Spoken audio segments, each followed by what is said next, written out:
So I've been enjoying myself, relaxing a little bit, watching a bit of the World Cup. I look away for 2 seconds and everything explodes. So these are not the normal kind of situations I like to find myself making videos in, but I know a lot of you guys will be out of the loop, and a ton more of you are looking for my take and explanation of what exactly is going on with Guild Wars the past 48 hours-ish. This is not a video for the faint of heart, because as always, I find myself being a bit of a bigger devil's advocate than most people, and just a warning, what we're going to talk about here today will probably make you really angry. So I'd appreciate it if you tried to hold that in check a little as we go forward. Remember, it's easy to be angry on the internet, and if people aren't kind of chill as we go forward, I'll probably end up pulling this. As normal, I'm going to try and be as exhaustive and comprehensive as possible, then just let you form your own opinion, and trust me, you'll have one. This is a story on how 2 ArenaNet developers were fired last night.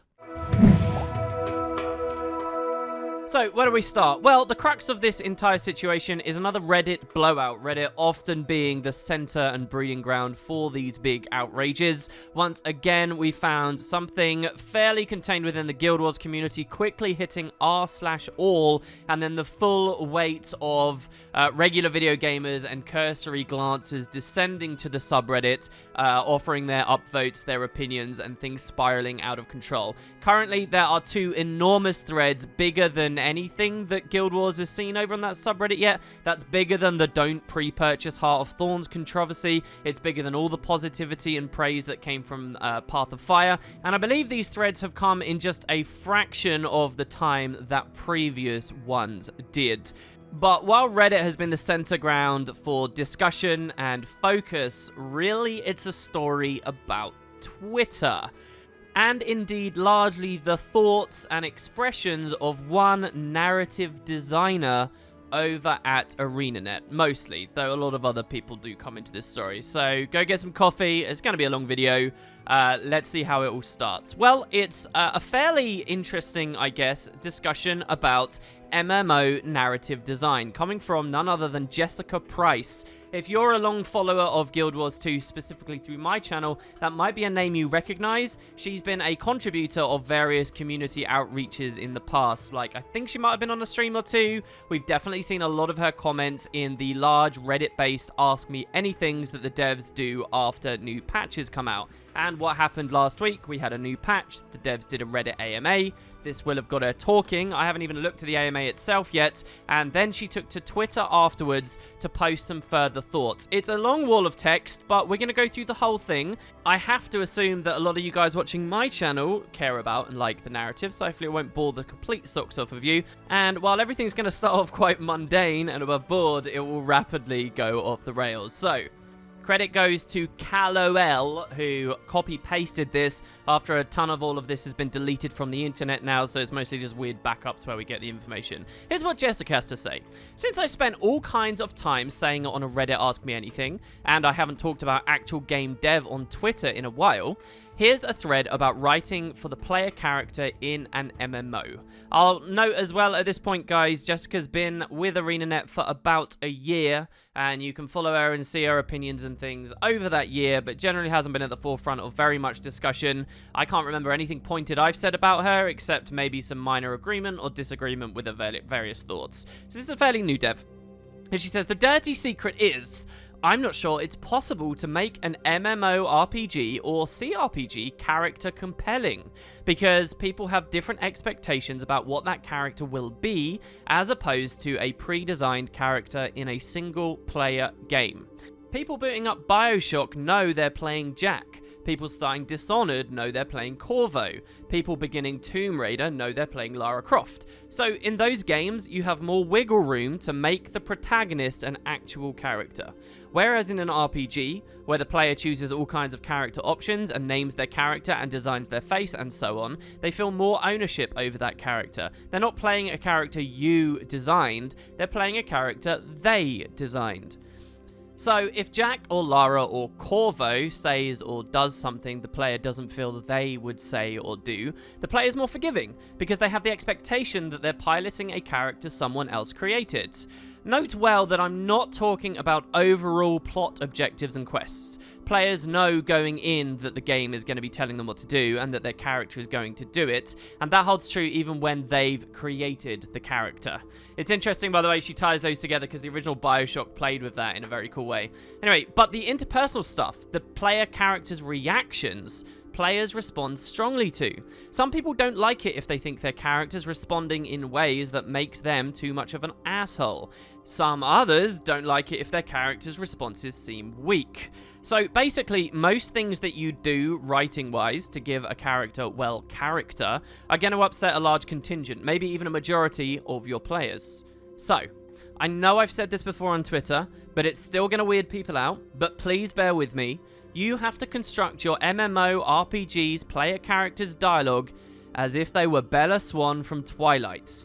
To be clear, I don't think Twilight is good writing. I don't think Bella Swan's a well-constructed book character, and I think people who criticize Twilight for the latter are correct, but also missing the reason for Twilight's popularity. Because Twilight isn't the love story of Bella and Edward, it's the experience of being loved by Edward, which is why Bella's constructed the way she is. Bella Swan is a carefully constructed blank space with just enough personality to function. All of her personality traits are chosen to avoid preventing the reader from inserting themselves into the space she holds in the story. She's a bit of a klutz, but just enough to make her endearing, not enough to prevent her from actually doing anything the story needs her to. She's a little bit awkward, just enough to be relatable, but not enough to actually hinder her, and so on. And essentially, we have to write the player character in an MMORPG the same way. Specifically, in Guild Wars 2, in the Living World, we can write the commander with a bit of wry exasperation, a hint of impatience, a touch of, okay, I'm done fooling around with this crap and I'm gonna go take charge. But most of their lines have to be pretty devoid of personality. Because if we give them too much personality, it might clash with how the player is imagining their commander. So, how do we tell a TV-like season of story with a protagonist who can't really have a personality? The answer to that, and I don't know, maybe this is too much of how the sausage gets made, but what do you want from me? Any sense of shame I had burned out a long time ago. Sleight of hand. We suggest that the commander has a personality in how the other characters interact with and react to them. Even there, we have to be super careful. We can't even have them directly characterize the commander. You'll rarely hear a character say anything about what the commander always does or doesn't do, except when it's purely factual, because it's something the game design forced the PC to do. For example, the commander always finds a way, because literally if you don't, we'll resurrect you until you do. We have NPCs react to you with affection, or irritation, or leeriness, or whatever, to suggest that your character has regular habits and ways of interacting that build these relationships, but for the most part, they don't. The PC is who you imagine them to be, and the NPCs react in ways that have to feel personal and build a story while not conflicting with whatever you imagine your character's personality to be.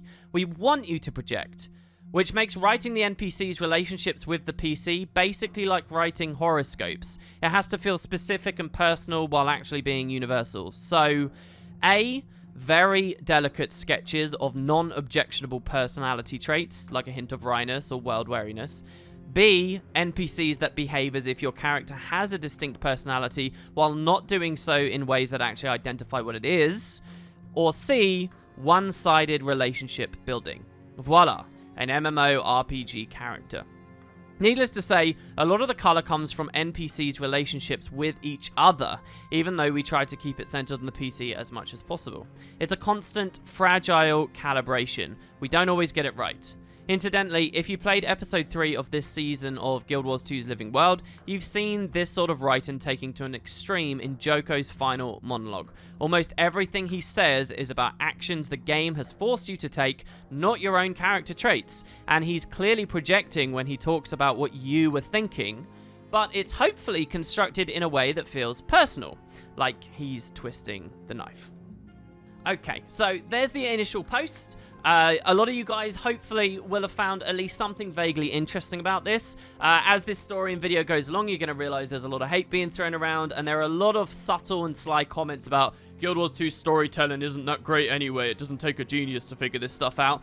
But I will defend Jessica here. It's obvious that she's thought a lot about the job she's doing, and she's got some points to make. Maybe if you've never really thought about this side of design, there's a lot to take away. For me, I spend way too long thinking about this kind of stuff, and one of my bigger takeaways was, oh, that's what Twilight's like, because I've never actually read it. Though, to be honest, that's not much of a surprise. That's how most young fiction is constructed, or a large majority of it. And there's not really much more to go on. Certainly not a large controversy. If anything, from this post, I'd get the impression she's quite a good dev. I'd be very happy to have at the company. She even seems quite proud about the most recent release, talking a bit about that stuff with Joko there. And she's not like so way off kilter and skew that I think she's got no idea what she's talking about. The bit in the middle feels a bit waffly and weak, like she's inferring that having this kind of surrogate protagonist that you often find in RPGs, who essentially doesn't get to be a character, means you can't have any convincing characters. At least that's what I think she's trying to suggest when she's talking about the interpersonal stuff, and that's just blatantly untrue. It only takes a second to find countless examples of great characters in games interacting with this style surrogate protagonist that the audience is imagining to act and think like they are. Like, Valve were masters of this back when they actually still made story-oriented games. I dare you to tell me a character like GLaDOS or Alex Vance are weak characters. GLaDOS is one of the most notable video game villains of the early 2010s, and Chell, her counterpart, was a silent protagonist. She's like the ultimate empty vessel for the player to inhabit. Nearly everything about that relationship is one-directional, and MMORPGs, just like Guild Wars 2, can learn a lot from that. But I'll say again, I agree with the general premise. It's hard to make compelling characters in this style of MMORPG. Done. So far, so good. The situation spices up a little when Jessica gets a response from a member of the community, much as I've just kind of responded to the post, and she didn't seem to like it. So here's the response. It's a content creator here on YouTube called Deroir. Bear in mind, Jessica's original post was on Twitter, which is social media and a place where members of the general public can respond to one another. You might even argue that's the purpose of Twitter. And so here is what he says. These are his criticisms. Deroir. Really interesting thread to read. However, allow me to disagree slightly. I don't believe the issue lies in the MMORPG genre itself, as your wording seemingly suggested. I believe the issue lies in the constraints of the living world's story narrative design. When you want the outcome to be the same across the board for all players' experiences, then yes, by design you are extremely limited in how you can construct the personality of the player character. But if instead players were given the option to meaningfully express their character through branching dialogue options, which also just aren't on a checklist for an achievement that forces you through all options, then perhaps players would be more invested in the role-playing aspect of that particular MMORPG. Nevertheless, I appreciate the insightful thread. Now, you might have some thoughts on that, which we'll get to in a second, but that's not what really the video is about, because Jessica Price suddenly changes her tone from the original post and snaps back with, "Thanks for trying to tell me what we do internally, my dude." And we reach the start of the adventure for today. So, there's a few quick things. Let's talk about Deroir's response. Number one, it's really polite. It's emphatically polite. He's used way more tact than I would use, that's for damn sure. And talking about Guild Wars 2 developers and their ideas is something I've been doing publicly for years. Deroir was very nice. I don't think anyone could really look at this and get too mad. Well, apparently Jessica did. That's point number one. Point number two, let's actually look at what Deroir said. And I will be a bit of a devil's advocate here. I don't actually think what he said offers much value at all. I don't think it's that clued in. And I mean no disrespect to anyone here.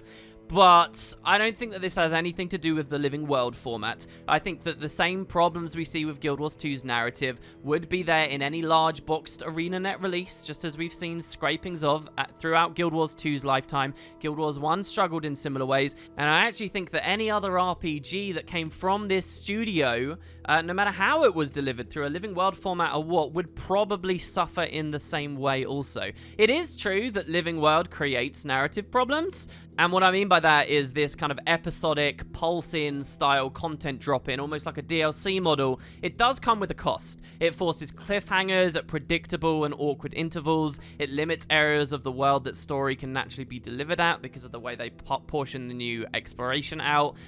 It makes the players prone to losing perspective of the large scope successes and failures that span entire seasons because they only see narrow glimpses of the narrative. You get quality and scoping issues because different devs work on different releases, and so on. There are quite a few things that Living World holds it back, but I do think that the right studio with the right core design ideals and genre on the right game could deliver a premium, protagonist-driven story in a Living World format. Living World is not the only issue. Not only that, but I think that it doesn't have much to do with dialogue options either, or adding unwieldy story branches, or the handling and presentation of player choice in general, which is what Deroir was talking about. That's always been, to me, a pretty low-grade, easy solution that people just throw around. The community coughs that up, but in truth, it's probably a really high workload, low payoff thing to put in the game and really work on well. If you consider that every single line of player character voice dialogue, and that's one of the things we're talking about here, needs to be implemented 30 times to cover all the races, genders, and localizations, it becomes very unwieldy very quickly. And you might say, oh, well, just don't voice it all. But that's where we start getting low payoff. Like, how much divergence will they really offer? If you're not careful, you end up with what they did at launch, the personality system that most players didn't even notice when it was removed. It was ignored that much with the 2013 feature pack. And quite often in contemporary content, they are still salvaging aspects of that are in-game already. So it's a very complicated situation the game's in that I don't think Deroir really even starts to scratch at the surface of. There probably is something meaningful to get by looking at how Guild Wars 2 handles player choice, but I don't think this tweet is anything really. The point is, I think in Jessica's piece, she's not really interested in that area of discussion at all. What she's looking at is how games like BioShock or Halo with fixed characters on all accounts, operate so much more comfortably than in games like MMOs, where you could be a militaristic kitty cat or a spiritualistic midget inventor character. That's the discussion and the spirit of her post. Pushing all of that aside to basically just say, no, let's talk about player choice instead, feels off, I have to say. And this is where I'm being devil's advocate. A lot of people won't be defending Jessica over the next few weeks. If I was in her situation, I'd probably be a little bit irritated too. Thankful that there's some conversation, but a little bit irritated. Granted, I wouldn't be a complete dick. Let's look back at her response here. Thanks for telling me what we do internally, my dude.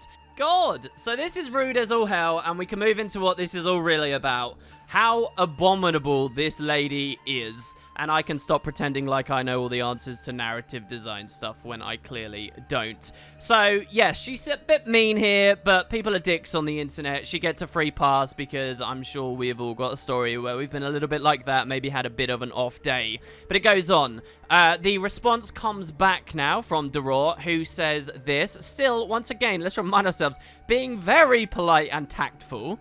He says, you getting mad at my obvious attempt at creating dialogue and discussion with you, instead of just replying that I'm wrong or otherwise correct me in my false assumptions, is really just disheartening for me. You do you, though. I'm sorry if it offended. I'll leave you to it. I don't know how someone can sound more nice and sweet and respectful than he does here. An extremely relaxed, hand-off, polite end of the conversation, to which Jessica says, at large, today in being a female game dev, allow me, a person who does not work with you, explain to you how you do your job. Okay, wow. What an obnoxious cesspit of a comment. How unbelievably, infuriatingly horrible. There's a lot to stay here, and I will try to be as objective as possible. First, let's do the female thing. What? Who cares if you're female? This came out of nowhere. No one's mentioned anything at all. Was anyone watching my video recapping this thinking of the fact that she's female? Ah, who am I kidding? Of course you were. She admitted to reading Twilight, right, guys? Okay, so really, I'm not interested in going to this rabbit hole here because it's obvious. Any sane, reasonable, normal person can see that throwing that in there is a little bit weird. We all know our thoughts on sexism, and we don't need to scream in circles about it in the comments. Granted, it would be wrong of me not to mention that people did a lot of digging after this in Jessica's Twitter and found a lot of questionably sexist stuff, but I'm going to imagine that you, dear viewer, are older than 13 and don't need a lecture on this topic. Sexism's bad, people who are acting sexist and throwing it where it doesn't belong are to be cautious of. And really, that's it. That's what you're going to get from me on the sexism angle. I would hazard a good 30 to 50% of all discussion is people who want to talk about that side of things. I guess because it's easy to have a strong opinion. But believe me, if you think you have something to add to that side of the arena, you probably don't. It's probably already been said. And there's much more important and interesting topics coming up. Believe me. So, let's go back to the comments. Allow me, a person who does not work with you, explain to you how you do your job. So, it's kind of a topic of arrogance here, or a mishandling and understanding in how social media works. I know that's a bit of a boring segue, but really think about this here. Here we've got a person who wrote a pretty cool thing that has got some reasonable insights, put it out to the internet, and it seems that the only responses they wanted whatsoever from that had to be positive. Deroir comes with what I would hardly even qualify as a real criticism. Most, if we go back to his comment, of what he says is he's agreeing. He just thinks that there's one other little thing to talk about. He describes himself as starting a discussion, starting a dialogue, and yet he's met with this brick wall. This brick wall that says this person wants to push their opinion out to everyone else, but doesn't want any in return. Or at least, as she seems to suggest, unless you're a co-worker or industry professional, at which point your opinion is genuinely valid. And at first glance, the way that Jessica treats Twitter and is using it seems really rude, really gross, and generally unlikable. Here I am staring down the barrel of the gun. To be devil's advocate for a second, though, I do kind of get what she means. There is a genuine argument to be made that just because you can speak, it doesn't mean you should speak. Not everyone is an expert on every topic, and there is such a thing as people going outside of their arenas. We've all had that moment when we wonder why on the BBC News they have an expert on vaccines having a debate with an unemployed 40-year-old man who's never left his mum's house. I do get it, and if she hadn't been so ridiculously offensive about expressing herself, she might have even got away with making it clear why she didn't want to have that particular discussion on Twitter. But she didn't. See, what I think is happening here is Jessica thinks Twitter needs to be one thing, Deroir and all the other people like him who want to offer that feedback want Twitter to be something else. A place for constant, continual, always open dialogue and feedback. And the truth is, because the technology allows people to push their feedback in your face, that's kind of what the internet's become. Jessica has missed out on understanding one basic thing about how the internet works, and that's that if you go to a public place in any capacity, people will give you their opinions. And if you don't want that, you need to use other services or restrain through privacy your existing services to have just the circles you care most about. Because if the internet is full of anything, in my years having been here and understanding how people act, especially when it comes to discussion-oriented pieces and walls of text, the internet is full of know-it-allism. Everyone has an opinion, and everyone wants that information to be pushed out there. That's exactly what Jessica is doing when she makes that initial post. And so the social grace that seems to have developed across the internet is that if you give your opinion, no matter where it is or when it was, or if you're looking for feedback or not, I'm allowed to return one. The internet is full of this, and full of people who feel 100% entitled to act this way. They may even be proud of the internet's ability to put everyone, regardless of background, pure anonymity, on a platform to have their say. It's actually a topic I run up against a lot when I make my videos for this website. For example, I'll pour all of my effort into a production. At no point in the title, in the description, in the scripts, in the comments, anywhere might I ask for feedback. I mean, sometimes I do, but the majority of the time I don't. And I'm not really looking for feedback. I won't say, tell me how I'm doing. I won't say, I want to hear how I can improve. I won't say, what didn't you like, guys? Tell me in the comments. But nonetheless, despite the fact I don't invite that, every day of my life, I get floods of those comments. Everyone wants to help. They will be below this video too if you guys scroll down. That's the internet. Sometimes it's feedback I like and need, and in truth, most of the time it's not. Most of the time it's stuff I thought about 30 to 40 times already, or even years back while producing what I produced. And sometimes it's very frustrating to see me getting picked at by things I've already thought at, because I want people to see my work as perfect. But those comments will be there. Some of you may think it's actually kind of rude. Certainly, I can say I'd find it rude to have uninvited criticism shoved in my face in any real-life social scenario.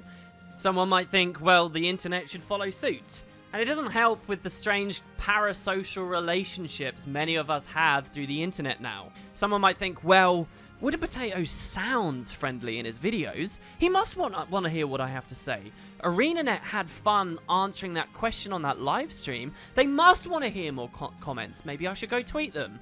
And especially when you have a game company like ArenaNet who is constantly pushing the narrative that everyone's opinion matters and all feedback is good feedback. And you may very much believe in that too. We could talk about this a lot longer, but so far everything I've said has failed to point out the one important thing. And that's that for nearly all the know-it-allism and unsolicited advice that rolls around the internet, nearly all of it comes from a good place. Nearly all of it comes from fans. Nearly all of it comes from people who care and people who want to see success and people who are well-intentioned. As much of it may feel ill-willed and picky and spiteful, and some of it actually will be, the vast majority is people trying to be nice to one another. Jessica strikes me as a person who still hasn't figured this out. And instead of just ignoring comments like Deroir's, which was extremely well put, or being polite about those comments, or restricting her social media to a smaller circle, she lashes out. And now is in this extremely arrogant-looking position that essentially telegraphs, the internet here is here for me to put my stuff out, and I don't care about your response. Now's a good time to point out another of her tweets, which was from around the time that this happened, where she's quoting a man named Rob Nelson, who says, imagine going out to dinner with your family and friends, and everyone else in the restaurant starts interjecting into your conversation. Just because someone comments in a public social media doesn't mean they are inviting the whole world to comment. That's Rob's take on this thing I just discussed. And Jessica's response was, this is being a woman, or really any sort of marginalized person on social media. So, for the most part, I'll let you guys decide what you think about this tweet, but what I find interesting is she seems to believe that the know-it-allism and the interjections and whatnot is because she's a woman and hasn't realized that's just what the internet's like. Or maybe I'm wrong. Maybe she's right. Is that why you guys keep interjecting and telling me my videos are too long? Because of my enormous tits? I do wonder how the internet will look in another 20 years or so when this stuff's a bit more ironed out and people all have the same expectations as to what you use Twitter for, what you represent when you go to Twitter, what kind of feedback and response you should expect. There are several other things to talk about with this Guild Wars 2 dev, and all on the Twitter sphere, really. She left a particularly abhorrent tweet about the death of a YouTube broadcaster a little while back, quite a high-profile one, where she was very mean-spirited, and a lot of discussion from that has been swept up in all of this, in the finger-pointing and general serious hate that's now being thrown her way. And again, I implore you guys, hear the facts here, but don't contribute to that. There are also these tweets, which have since been deleted, that nonetheless are a big focal point for a lot of the discussion. They got backed up, thrown on Imgur. That's where I'm reading them from here for you guys now. Immediately after the initial comments, and she was particularly mean. She says, since we've got a lot of hurt man feels today, let me make something clear. This is my feed. I'm not on the clock here. I'm not your emotional courtesan just because I'm a dev. Don't expect me to pretend to like you here. And after that, she said, like the next rando asshat who attempts to explain the concept of branching dialogue to me, as if, you know, having worked in game narrative for a fucking decade, I have never heard of it, is getting insta-blocked. PSA. I won't pick too much at the individual elements that we all know are kind of horrible, but that line, don't expect me to pretend to like you, we will return to again a little bit later. Also, the fact she called Deroir a random asshat when he's one of the more prominent lore speculators, and that's her arena, is a little disheartening, and maybe one of the first things that makes me question her actual capabilities in the job if she doesn't know members of the community, but maybe that's my expectations of a game dev are a little bit too high. So, that's largely the initial flurry of things. At this point, it's probably fair to say you don't like this woman very much, but I will linger on her likability factor no longer. I don't want to turn my discussion on this topic into just whipping up more anger and vitriol, whether it's deserved or not, towards a human I've never met. Remember, guys, it's very easy to be angry on the internet. Don't be a dick. There are more than enough people who aren't Guild Wars fans and who are just from completely different areas of the internet that are looking for some drama to swallow and have got more than enough hate being rolled around. Rise above it. Around this point, another dev does get involved, and so this is where things turn a little bit sadder for me personally. A much-loved Guild Wars 2 dev, actually, Mr. Peter Freeze, became vaguely involved, I would describe, on Twitter. So let's talk a little bit about this man. We know Jessica at this point, 1 year there.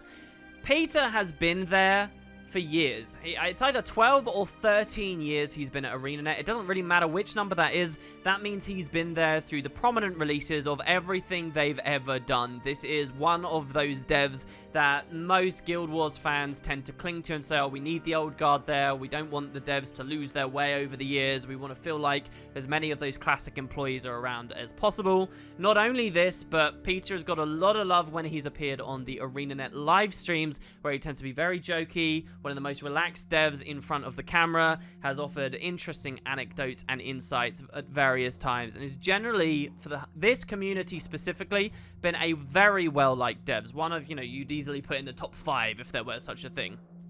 Consider that when this controversy, though, started blowing up, it was a lot of people who aren't really Guild Wars fans who started caring, who started clicking on the videos, talking about it, and who started getting in the discussion threads.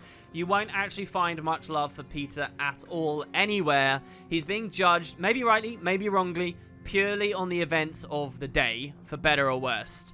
So, what were his contributions exactly? Well, first was a tweet of support to the original inflammatory Jessica tweet, which, despite all the backing up I cannot find, has been purged from the internet, but basically saying, I have been working here 13 years and not had these comments. To me, this is not a particularly dangerous or bad tweet whatsoever. People really loathe it, though. They can't stand that anyone would remotely defend her viewpoints. I do see a little bit more nuance there because obviously they do know each other in real life. They are colleagues. Remember, his initial response will have been somewhat early before it was apparent a real shitstorm was brewing. Nonetheless, maybe you feel I'm being a little bit too defensive there. It's up to you guys. I don't think that there's anything particularly outcry-worthy of this first message. Later, though, as a lot of responses started flooding in of understandably annoyed people, there were some more tweets. Once again, deleted, but backed up on Imgur. So let's just jump in. Jessica has this kind of hilarious comment here where people say, you're not being criticized because you're a woman. And she says, ask yourself why he felt the need to criticize, though. And the answer's obvious, because she's on the narrative team. A response here, this is where Peter comes in. He says, also see lopsided defense of mansplaining in your mentions versus outpouring of sympathy for misunderstood dude in his. So we have the word mansplaining being thrown around now. I'm not going to claim to be an expert. I'm not sure that's what I saw on Twitter here. It goes on. James responds to that, and it's certainly an inflammatory one. He says, of course people are going to be sympathetic to the dude who got reduced to nothing but a mansplaining rando asshat just for trying to have a meaningful discussion. I understand the desire to defend a colleague, but playing the whole gender card is just sad. To which Peter stays on the defensive, but does propose this. He says, here's a bit of insight that I legitimately hope he reflects on, that she never asked for his feedback. Now, that's obviously just to defend his friend again, and people aren't going to like it. I will hold up my hand, though, and just as I did earlier in the video, I do think that's an interesting topic when feedback is warranted and when it's not. I think it was okay here, but he's definitely not done any favors for himself with this, I think. Moving further on, this was the response Peter got to that. What the fuck? What kind of way of looking at the world is that? We didn't ask for a fan's input when we put our thoughts on social media customer relations. To which Peter says, these are our private social media accounts. Imagine you're an astronomer and you start sharing some things you've learned in the last few months since you began a research project observing Saturn, only to have observation techniques explained to you by a layman. So here he's definitely still defending. This is another topic altogether, and that's the connection between private accounts and company stuff, which we will talk about soon, guys. And finishing up as well, we have someone saying, in this instance, criticism was delivered in a constructive and inoffensive way. To take that feedback and conflate it with sexism is unprofessional and should not be the first line of defense in scenarios like this one. To which Peter says, today is a national holiday. It's our day off after working hard for months on our most recent content release. If I'm being embarrassing and unprofessional, it's because I'm enjoying a beverage in the sun in my backyard, and this nonsense is being directed at someone I respect. Which is kind of incredible, actually. Gives you a real sense of what was going on here. The idea that some of these posts might have been a bit more blasé than they first appear. He was still considering it nonsense and just the internet getting a little bit riled up, even at this point. Another string of comments here that I'm editing in post I almost missed for this video. Someone said, someone even made a Reddit thread trying to encourage drama. People in comments saying Jessica deserves to be fired. What the fuck, people are jerks. And Peter says, this is a shocking development that I definitely haven't seen happen to every female co-worker over and over again. Then later, he says, just calling it like I see it. What do I know, though? I've only been in game development for 25 years. So I think what he's doing here is defending that sexism exists within this industry, while the rest of the internet is trying to explain that this specific incident isn't sexism. And I think that's totally fair on the part of the regular members of the community. It's not fair for Peter to say it exists in the industry, therefore we can blow out of proportion any small thing. It's not defensible on the part of Jessica here, I feel. And someone else says, yeah, I don't deny it can happen. That doesn't mean that this is a case of it. I'm redirecting the suggestions to you. What do you think of Deroir's suggestions? He said, I think his imagined version of a branching MMO would be prohibitively resource and manpower intensive, even if it were feasible. So I think Peter's quite wise about what the actual content of what Deroir had to say. And then down here, Ben says, if he directed all these points to you instead, would that be better? Would there be no mansplaining since you're a man? So I'll direct all of his points to you and ask what you think. And he says, yes, please come at me and tell me how MMO content should be created. Whenever I muse online about writing within the constraints of a medium, please critique my appearance and my bio and my credentials. The keyword in your reply was if. And at this point, he's seeming pretty goddamn annoyed, possibly in response to lots of people coming to Twitter, but definitely not being as professional as you would hope he'd be. So that, as far as I've been able to compile, I might have missed a tiny thing or two, and you guys can feel free to be know-it-alls in the comments and help us out here. I think that's everything that Peter said. So, yeah, that's the situation that the two developers are in. I know how I feel, certainly, that Jessica was far, far, far worse and more inflammatory than anything Peter did. I think his greatest crime, really, was just picking a really dumb battle to fight. Maybe you're more annoyed. I probably have some bias in me because over many years, I've known him to be a fantastic contributor to this franchise. And as I say, much like many others, very much enjoyed his outlook on the game and the way he's handled the game. So the tweets are there on screen for you guys to decide. But there you have it. And last but not least, for the initial slew of stuff, another content creator, MMOInks, took to Twitter, also had something to say, and got some direct response from Jessica Price. This also, all on its own, resulted in a pretty massive Reddit thread. And, well, let's see how it goes. Inks originally responds and says, while it's odd that they would classify themselves and you as such, it's possible they still had some valuable criticism, ? To which Ken Marable says, or maybe it wasn't valid criticism and was instead the same sexist stuff she has to put up with every single day. Either way, I trust her to be able to tell the difference.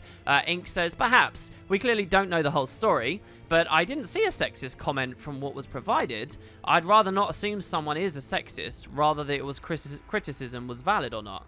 And Jessica just tunes in by saying, wary stare, please go away, which is not valid or fair whatsoever. Ink says, I don't know what I said to upset you, but fair enough. And she says, the comment I was talking about wasn't necessarily sexist.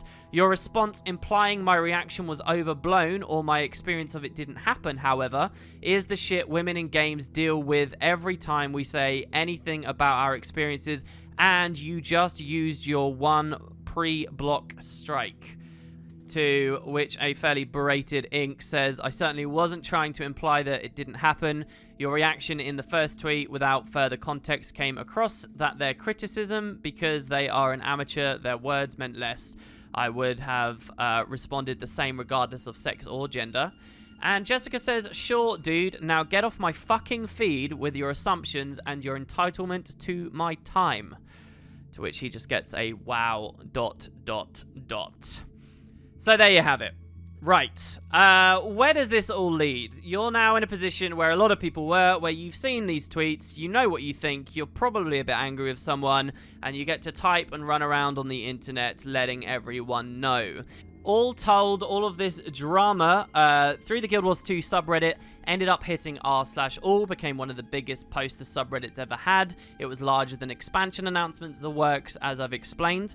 The quality of discussion and commentary tanks enormously when you get so much outside focus, but the numbers go up. People start talking about quitting the game because it's so unprofessional. People talk about how they were potential customers that definitely won't get the game now. People talk about how they're no longer going to be buying gems. The standard stuff you've heard me talk to you about every single time something happens with Guild Wars. And even, naturally, there are callings for firings.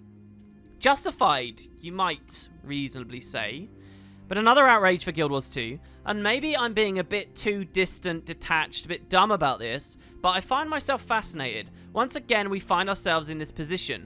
Does a highly upvoted Reddit thread actually mean something? Should it mean something?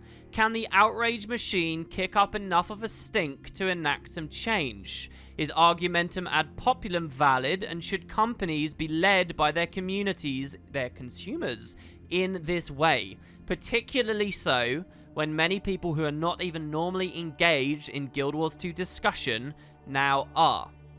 And I don't just ask all those questions in this video to infer the answer is no. I really don't know the answer to this, but it's an increasingly important question where, as far as I can see, this kind of stuff will only speed up as the years tick on and happen with more frequency as the years tick on. The internet galvanizes this activity in an incredible way, and with stuff like the Mount issue that did successfully enact change with Guild Wars 2 late last year, bigger events like what happened with EA on the broader stage, I see people gaining confidence in this form of rallying together. Call it brigading, call it a moral outrage, label it what you will. This seems to be something that will happen more. So, let's just stop for a second. Maybe pause the video. What do you think the developers should do? How would you act? On the one hand, you might get some good PR from responding quickly. On the other hand, you might encourage people to flip out about more things over time. There's a particularly interesting post on screen you guys can pause right now if you want to see about that. On the one hand, these are one, even two developers representing their company, that company's interest, even talking about the product in the content of these tweets. But on the other hand, these are personal Twitter accounts and messages being hastily posted while people are on their days off. On the one hand, these are very small, insignificant messages flying past hundreds of others on a feed over the week and will probably blow over. On the other hand, we're talking about real careers, families to be supported, real work that needs to be done. What do?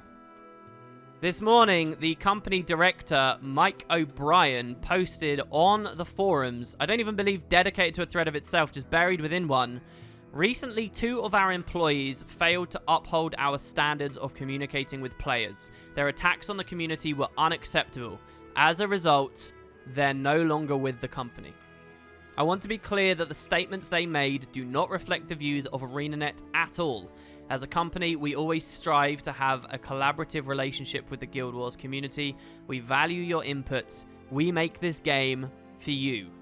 Mo. And so there you go. At the start of the video, I said I'd give you the facts and let you come to your own opinion. Both of these devs were fired in a very quick and very heavy, decisive action, which I think the community is actually very mixed by. On the face of it, the average people on Reddit and stuff right now are thrilled and very excited, but you look a little deeper, I think there are a lot of people worried about what comes of this. I do not think the decision to fire Jessica should have been the same as the decision to fire Peter. I do think that the levels of what they did and why and what they brought to the company were on probably very, very different scales. We as a community are only inferring that Peter was the second one fired. However, his bio is updated on Twitter to no longer include that he is a professional in the video games industry. And I wouldn't be surprised to see some kind of proper post or announcement about that. Maybe even by the time you guys are watching this video, confirming it.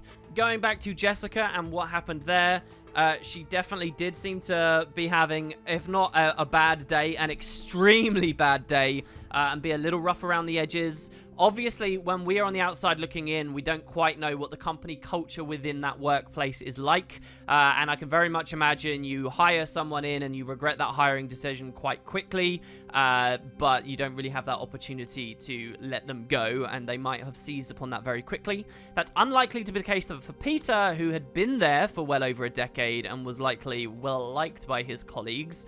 So there's probably a lot more going on over there that we don't get. And I'll note my other immediate takeaway here was this came from Mike O, not Mike Z. To very casual viewers right now, you might not know the distinction, but it's interesting to me that Mike Z is our game director, and as far as I understand, the game director is the guy that's supposed to be talking about this kind of stuff and interfacing with the community, but it was Mike O, the company director, who actually came out and said, I suppose if he was the guy that actually fired them, that makes a little bit more sense. Some people have been speculating there might be legal things going on, that they might have a case for a suit because they were unfairly let go or unjustifiably let go. I'm not sure whether that's really the place of us in the community to speculate about that. I certainly am no expert on Seattle state law or what federal law on that kind of stuff is within the United States whatsoever. But I have to assume that the company is not crazy enough to let someone go when they don't actually have the right to. There's another side, which I think, unfortunately, very few people are talking about. Most are just out for blood and happy to see people getting fired, which always makes me feel a bit weird. But there is the quality of the game and the state of the game to think about. That is actually 2 people from the same department. It is narrative-oriented stuff. I do care a lot about the story of this game, how it's handled.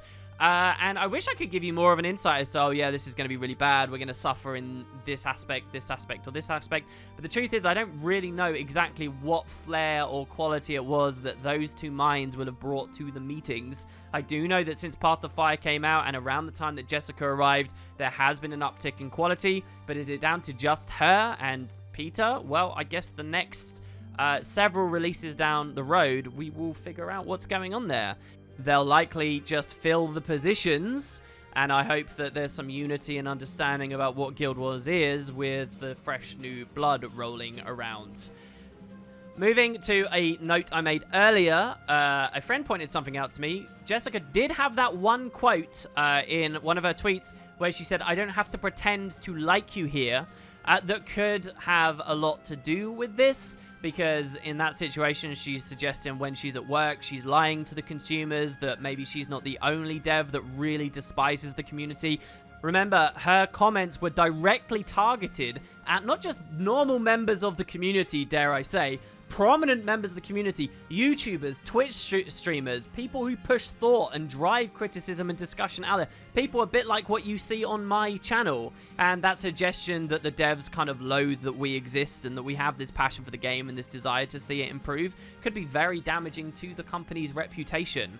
And that's another side of it as well. Where do we draw the line when companies are having their employees in public spaces on Twitter? It seems to me that internally, and not with just ArenaNet, but lots of different development companies, they're going to have to be very careful and draw very clear lines in the sand as to how you interact with people, because I don't think that the video game industry and many others is really one where you can get away with that and you can draw that line and say, this is my work life, this is my private life, and never the two will impact the other. Clearly they are. And the more the internet ingrains itself and this kind of social media ingrains itself into our lives, the more that's going to become a big thing. Look at this. Man with over a decade-long stable job, while having a beer in his garden, types some stuff on Twitter, next day is fired. I mean, that's pretty profound, right?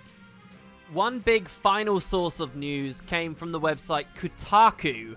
So, yes, the vultures began circling. You'll find all kinds of hastily written, scrubbed together, regurgitated videos on the events of the past couple of days from people who have no idea what Guild Wars is all about or who these people are. But Kotaku went a little bit further and did actually get some quotes specifically from Jessica. So here's what she said, extracted from the rest of the padding. The article itself feels fairly biased to me, but if you guys want to check it out, I'll leave a link down below. She says, apparently, to them that it was the straw that broke the camel's back. By the time the guy came along, I was so tired of having random people explain my job to me in company spaces where I had to just smile and nod. It was like, no, not here, not in my space.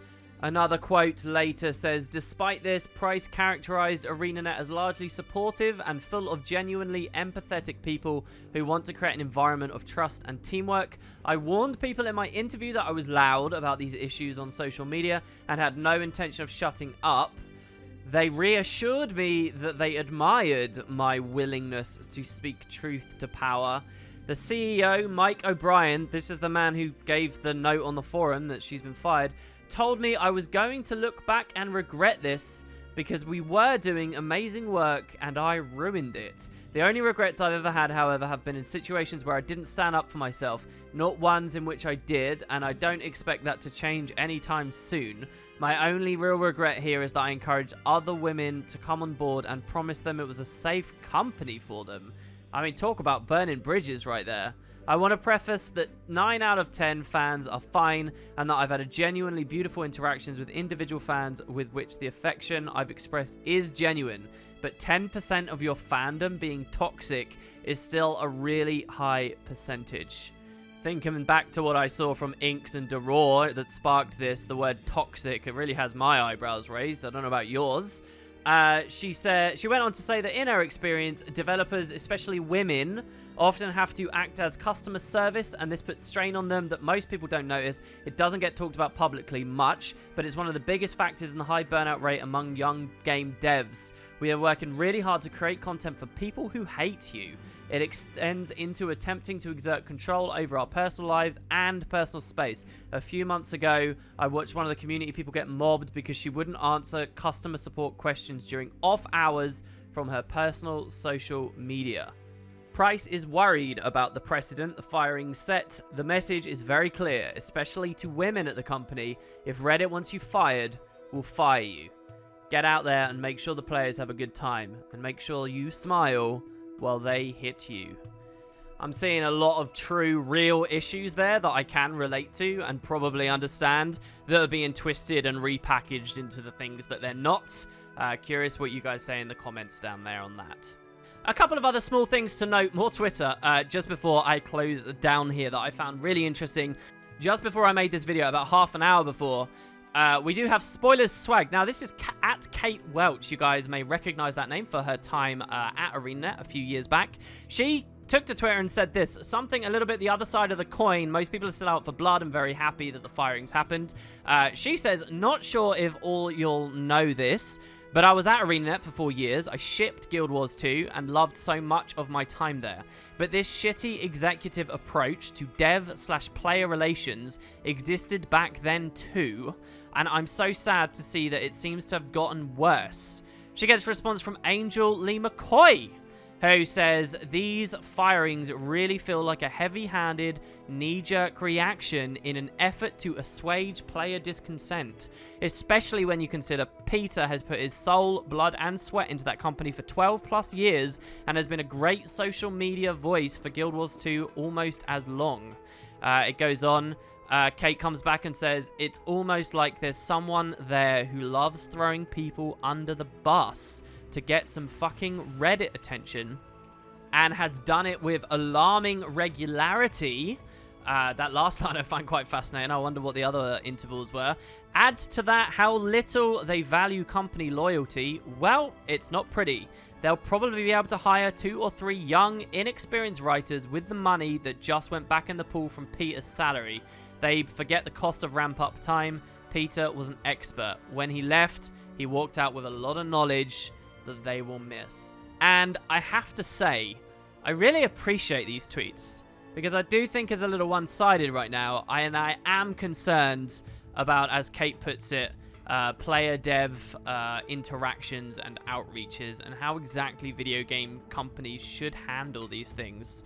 On less of a grim note, another current dev, Barefoot Matthew, I've talked about him many times on the channel, does have a little bit of hope. A massive shout out to him. Obviously, if I was a dev right now, I'd be very scared to outreach and interact with the community very much anymore. But he comes out with flying colors and says, there's a lot of fear and anxious feelings going around today. So let me just make it clear. Can't stop, won't stop engaging with our game's fans and players on Twitter. That is all. And there you have it, guys. I'm not going to leave you with some warm feeling and energy and sense that you know exactly what's right, because I think this is a lot more nuanced than it first looked. Even as abhorrent and horrible, really, Jessica was on Twitter.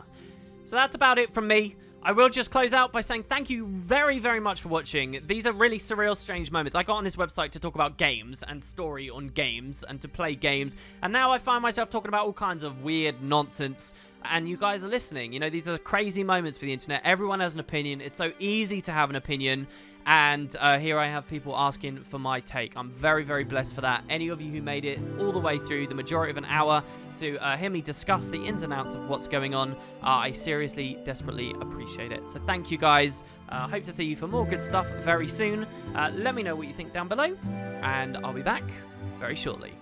Cheers. I'll be here over the next 20 years, as I'm sure this gets worse before it gets better. I'll see you next time.